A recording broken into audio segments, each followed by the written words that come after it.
ஆராதனைக்கு தொடர்ச்சியாக ரோமர் 5:12.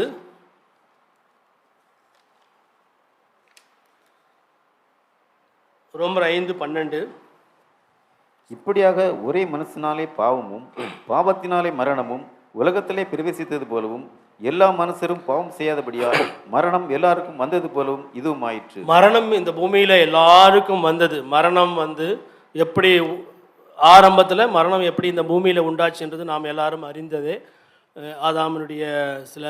ஆதாமினுடைய தவறுனால பூமியில் மரணம் உண்டாயிற்று.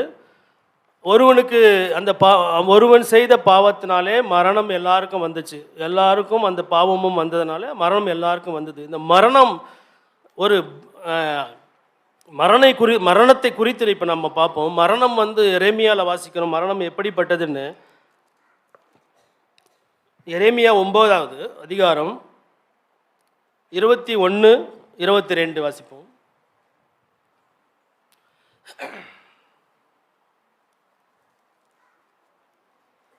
வீதியில் இருக்கிற குழந்தைகளையும் தெருக்களில் இருக்கிற இளைஞரையும் எல்லாரும் சங்காரம் பண்ண சாவு நம்முடைய பலகளில் ஏறி நம்முடைய அரண்மனையிலே பிரவேசித்தது. மனுஷரின் சவங்கள் வயல்வெளியின் மேல் எருவை போலவும் அறுக்கிறவனுக்கு பின்னாலே ஒருவனும் மாறிக்கொள்ளாதிருக்கிற அறிவை போலவும் கிடக்கும் என்று கர்த்தர் உரைத்தார் என்று சொல். மரணம் பாருங்க, அந்த மரணத்தை நீங்கள் நாங்கள் இந்த 2 வசனத்தை கொஞ்சம் ஆழமாக படிக்கும்போது அதனுடைய பாரம் என்ன நமக்கு தெரியும். வீதிகளில் இருக்கிற குழந்தைகளையும் தெருக்களில் இருக்கிற இளைஞரையும் சங்காரம் பண்ண சாவு நம்முடைய பலகணிகளில் ஏறி நம்முடைய அரண்மனைகளில் பிரவேசித்தது. சாவு எப்படி ரெடியாக இருக்க பார்த்துங்க. மனுஷனுடைய சவங்கள் வயல்வெளியின் மேல் எருவை போலவும் அறுக்கிறவனுக்கு பின்னாலே ஒருவனும் வாரிக்கொள்ளாதிருக்கிற அரியை போலவும் கிடக்குமா. அந்த மரணம் இந்த பூமியில் இந்த உலகத்தில் இந்த மரணம் எப்படி சம்பவித்து எப்படி இருக்கு பாருங்க. பாவத்தினால இந்த மரணத்துக்கு ஒரு முடிவு வேணும். இந்த சரீர மரணம் மாத்திரமல்ல, ஆத்ம மரணமும் சேர்ந்து தான் நான் இப்போ வாசிக்கிறோம். நம்ம இந்த மரணத்துக்கு ஒரு முடிவு வேணும் அப்படின்னா ஆண்டவராகிய இயேசு கிறிஸ்துவை நம்முடைய பிதாவானவர் இந்த பூமியில் அனுப்பி அதுக்கு அந்த மரணத்துக்கு ஒரு முடிவை உண்டு பண்ணுகிறார். அந்த மரணத்தை கொடுக்கும்படியாய் கர்த்தராகிய இயேசு கிறிஸ்துவானவர் அந்த கல்வாரி சிலுவையில் நம்முடைய சரீரப்பாடுகள் நம்முடைய சரீரங்கள் பிக்கப்பட்டு தம்முடைய ஆத்துமாவை அந்த மரணத்திலே ஊற்றி இந்த உலகம் முழுவதுமான இருக்கிற மரணத்துக்கு ஒரு முற்றுப்புள்ளி வைக்கிறார், ஒரு முடிவாக இருக்கிறார். கிறிஸ்து ஒரு முடிவாக இருக்கிறார் அப்படின்னு நாம் பார்க்குறோம். அப்போ அந்த மரணத்தை குறித்து ஒரு 7 வார்த்தைகளை நம்ம ஒரே ஒரு வார்த்தையில் படிச்சுட்டு முடிச்சிருவோம். இந்த மரணம் எப்படிப்பட்டதுன்னா, இந்த மரணம் பிதாவினிடத்தில் இருந்த மரணம், வேறு யாருக்கிடத்தில். கர்த்தராகிய இயேசு கிறிஸ்து சிலுவையில் அடிக்கும் முன்பாக அந்த பிரதான ஆசாரியர்கள், வேதபாரகர்கள், பிலாத்து எல்லாரும் சேர்ந்து தான் அந்த மரணத்தை அவருக்கு கொடுக்குறாங்க. ஆனால் உண்மையான மரணம் அவர் பிதாவினால் அவருக்கு அந்த மரணம் தரப்பட்டது. காரணம் என்னன்னா, அப்போஸ்தலர் நம்ம வாசிக்கிறோம், அவர் தேவன் நிர்ணயித்திருந்தபடியே முன்னறிவின்படியையும் அவருடைய ஆலோசனையின்படியாகவும் அவருக்கு மரணம் நேரிட்டதுன்னு சொல்லிட்டு நம்ம அப்போஸ்தலரில் வாசிக்கிறோம். ஆக அந்த மரணம் பிதாவினிடத்தில் இருந்த ஒரு மரணம். 2வது நாம் மரிக்க வேண்டிய ஒரு மரணம். ஏசாயாவில் நம்ம வாசிக்கிறோம், நம்முடைய அக்கிரமம். ஏசாயா 5 வாசிப்போம், 53:5.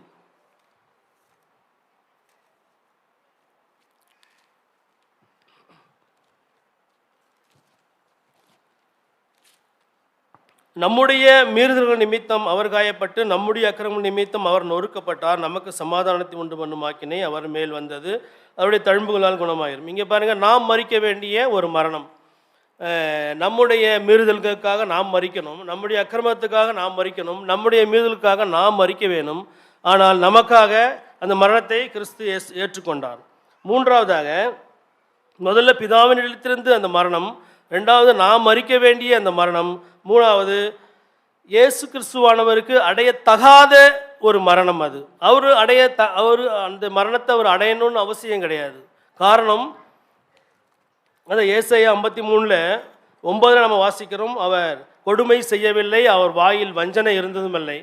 அது மாதிரி நம்ம புதிய ஏற்பாட்டில் நம்ம வாசிக்கிறோம், அவர் குற்றமில்லாதவர், மாசற்றவர், பாவிகளுக்கு விலகினவர், வானங்களிலே உயர்ந்தவர், பாவம் செய்யாதவர், அவரிடத்திலே பாவம் இல்லை அப்படின்னு சொல்லிட்டு நம்ம வாசிக்கிறோம். ஆகவே அந்த மரணம் அவர் அடையத்தகாத ஒரு மரணம். 4வது வாசிக்கிறோம், சாத்தானிடமிருந்து நம்மை பாதுகாக்கிற ஒரு மரணம். கிறிஸ்துவானவர் அடைந்த மரணம் என்னென்ன? 4வது சாத்தானிடமிருந்து நம்மை பாதுகாக்கிற ஒரு மரணம். எசையா கொலோசியர் 2:15,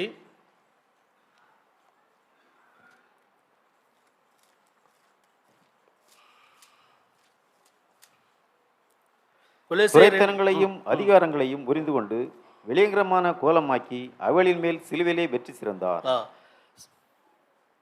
இதில் நம்ம இப்போ வாசிக்கும் போது துரைத்தனங்களையும் அதிகாரங்களையும் முறிந்து கொண்டு வெளியரங்கமான கோலமாக்கி அவைகளின் மேல் வெற்றி சிறந்தார். அந்த கல்வாரி சிலுவையில் எல்லாவற்றையும், துரைத்தனங்கள், அதிகாரங்கள், இதெல்லாம் பிசாசுக்கு சொந்தமானது. அந்த உலகத்துக்கு சொந்தமானது, பிசாசுக்கு சொந்தமானது. ஆண்டவராகிய இயேசு கிறிஸ்து மரித்த பிறகு உயிரோடு எழுந்து பரத்துக்கு ஏறி போகும்போது கூட அந்த அண்டவெளியில் இருக்கிற பிசாசை அவன் விண்வெளியில் இருக்கிற அந்த நம்ம ஒரு நிமிஷம், அந்த வெளியில் இருக்கிற சகல துரைத்துணங்களையும் அதிகாரம் முறிந்து கொண்டு அவர் பரலோகத்துக்கு ஏறி செல்கிறார். அவர் ஏறி போகும்போது கூட சுற்றிய அந்த பிசாசுகளுடைய துரைத்தனங்களையும் அதிகாரங்களையும் முறிந்து கொண்டு தான் அவர் பரத்துக்கு ஏறி செல்கிறார். ஆகவே வில்லியம் மெக்னால்டுன்னு ஒருத்தர் சொல்கிறாரு, பிசாசை வணங்கி கொண்டிருந்தவர்கள் கூட ஆண்டவராக இயேசு கிறிஸ்துவை ஏற்றுக்கொண்டு ரட்சிக்கப்பட்ட பிறகு சில விக்கிரகங்களை கண்டு அவர்கள் பயப்படுவார்கள். அந்த நேரத்தில், அந்த மாதிரி ஒரு சூழ்நிலையில் இந்த துரைத்தனங்களையும் அதிகாரங்களையும் உரிந்து கொண்டு வெளியரங்கமான கோலமாக்கி அவைகள் மேல் சிலுவையில் வெற்றி சிறந்தார் என்ற வசனத்தின் மேலே நாம் நிச்சயம் உடையவர்களாக இருக்கும்போது அந்த பயத்தை விட்டு நம்ம வெளியே வரலாம் அப்படின்னு சொல்லிட்டு வில்லியம் மெக்னால் சொல்கிறார். அப்போது அந்த பிசாசுகளை சாத்தானிலிருந்து நம்மை பாதுகாக்கிற ஒரு மரணமாக இது இருக்கிறது. 5வது பிதாவினுடைய சினத்திலிருந்து நம்மை பாதுகாக்கும் ஒரு மரணம். பிதாவினுடைய கோபம், நம்முடைய பாவங்கள் அக்கிரமங்கள்னால பிதாவுடைய உச்சபட்ச கோபமானது நம்ம மேலே இருந்தது. அதிலிருந்து தப்பு வைக்கும்படியாய் தேவன் குமாரனாகிய இயேசு கிறிஸ்து அனுப்பி அவருடைய கோபத்தை குமாரன் மேல் ஊற்றி இருக்கிறார். இது ரோமர் 3வது அதிகாரம் 25, 26.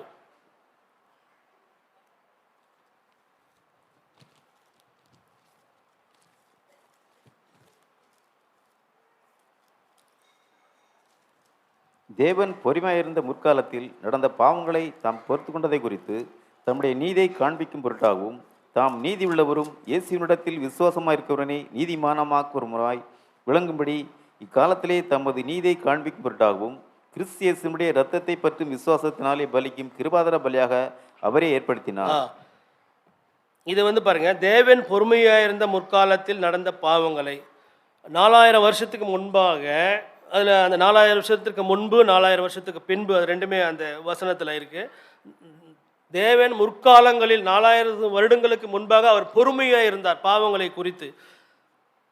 அதுக்கப்புறம் அந்த 4000 வருடத்துக்கு அப்புறம் தம்முடைய குமாரனை அனுப்பி அந்த இவங்க மேலே அந்த பொறுமையாக இருந்து பின்னே அந்த ஜனங்கள் மேலே உக்கிர கோபம், பாவத்தின் மேலே உக்கிர கோபத்தை நம்முடைய குமாரனாகி அனுப்பி அவர் மேலே ஊற்றுகிறார். அதுதான் நீதியுள்ளவரும் நாங்கள் வாசிக்கிறோம்.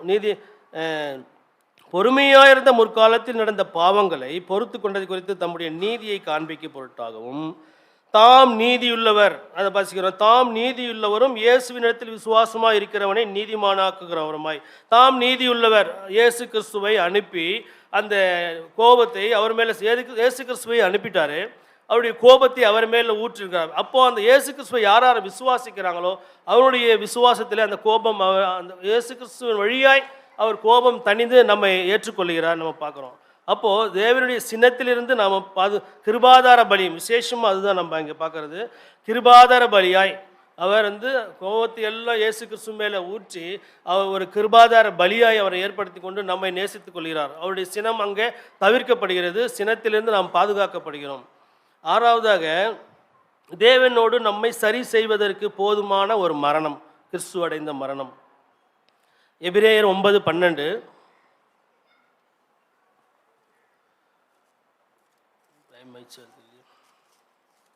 வெள்ளாட்டுக்கடா இளங்காளை இவளுடைய இரத்தத்தினால் அல்ல, தம்முடைய சொந்த இரத்தத்தினாலும் ஒரே தரம் மகா பரிசு ஸ்தலத்திலே பிரவேசித்து நித்திய மீட்பை உண்டு பண்ணினார்.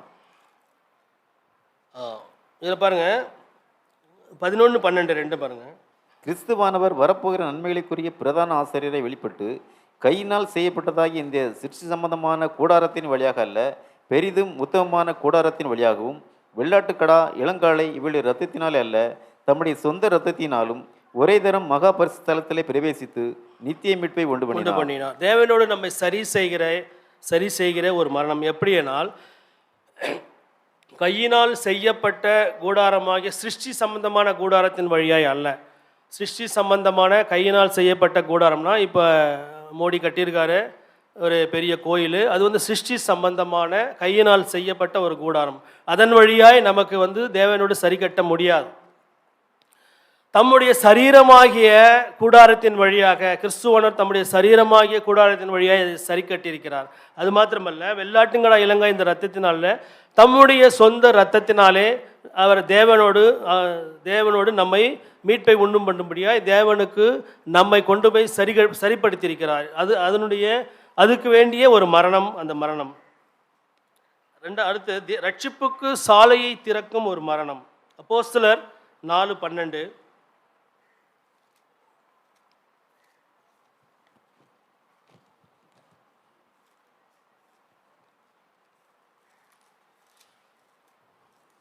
அவராலே அன்றி வேறொருவராலும் ரட்சிப்பில்லை. நாம் ரட்சிக்கப்படும்படிக்கு வானத்தின் கீழங்கும் மனுஷர்களுக்குள்ளே அவருடைய நாமே இல்லாமல் வேறொரு நாம் கட்டிடப்படவில்லை என்றான். ஆமாம், இந்த அவருடைய மரணத்தினாலே ரட்சிப்பு கிடைக்கிது. அவருடைய நாமம் மாத்திரமே, அவருடைய நாமத்தினால் மாத்திரமே நமக்கு ரட்சிப்பு உண்டு. அதற்கு வேண்டிய காரணம் அவர் நமக்காக மரித்தது. ஆக அவர் இந்த மரணத்தின் காரணம் நமக்கு தெரியும். பாவத்தினால வந்த மரணம். அது நம்முடைய குழந்தைகளுக்கும் தெருவில் இருக்கிற இளைஞர்களுக்கும் வீதியில் சங்காரம் பண்ணி கொண்டு எல்லாருக்கும் மரணம் காத்துக்கிட்டு இருக்கு.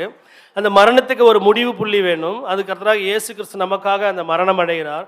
அந்த மரணத்துக்கான 7 காரணங்கள் நம்ம பார்த்தோம். அந்த மரணம் பிதாவினிடத்தில், கிறிஸ்து எடுத்துக்கொண்ட மரணம் பிதாவினிடத்தில் இருந்தது. அது நாம் அடைய வேண்டிய ஒரு மரணம், கிறிஸ்து அடையத்தகாத ஒரு மரணம், சாத்தானிலிருந்து நம்மை பாதுகாக்கின்ற ஒரு மரணம், பிதாவினுடைய சின்னத்திலிருந்து பாதுகாக்க வேண்டிய ஒரு மரணம், பிதாவோடு நம்மை ஒப்புரவாக்கப்பட வேண்டிய ஒரு மரணம், நம்மளுக்கு ரட்சிப்பு சாலையை திறக்க வேண்டிய ஒரு மரணம். இந்த மரணத்தை நாம் நினைவு கூறி, அதுக்கு வேண்டிய பாடுகளை நாம் நினைவு கூறி இந்த பந்திலே நாம் பங்கெடுத்துக் கொள்வோமாக.